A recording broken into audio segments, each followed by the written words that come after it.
Ora sadar dhek nek dhek iki omong ning ngarepe ketua pemuda Karangkadempel. Sapa gong ketua pemudane? Aku. Lho.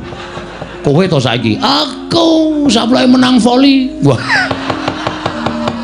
Kami menang voli kok dadi ketuamu. Gleleng padake toser. Wo. Gaweane ngumpani tak umpani swara semet, tak umpani swara semet. Lho, kok voli kok umpani swara? Dolop kok mingan. Dolop-dolop ora. Nemban, ngapa, Bagong?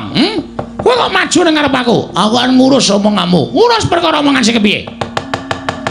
Kowe mau omong muni piye? Lho, kowe kok ora basa karo aku? Oh ya ora penak suarane.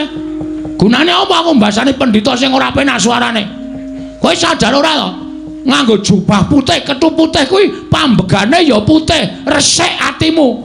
Ning sing putih mung jubah karo kethumu, nek atimu letek kowe pendhita ndok basa. Penyakit kowe. Mulane ndi-ndi anggere ning durna geger, ngendi-endi anggere ning durna geger, kowe menghasut dengan kata-kata sing ora bener. Loh, aku muni piye kok kowe nesu? Kowe mau muni piye? Sing arep bumi angus sapa? Karangkadempel. Karangkadempel ki masyarakate akeh.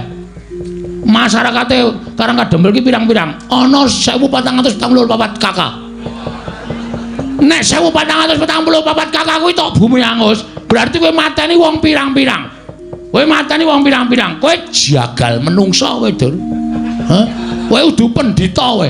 Kowe pembunuh kowe.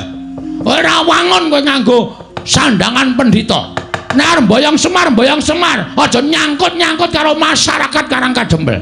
Aku nesu ngene iki ora mbelani bapak. Ning sing tak belani Karangkadempel. Iki bumi wutah getihku. Iki bumi kelahiranku.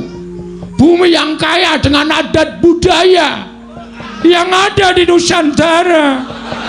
Iki ngapa Bagong iki ngapa cah edan ora? Nesu kok dadi deklamasi. Dadi nek bumiku iki arep tok ganggu gawe, aku ora ikhlas, Dur. Aku ora ikhlas.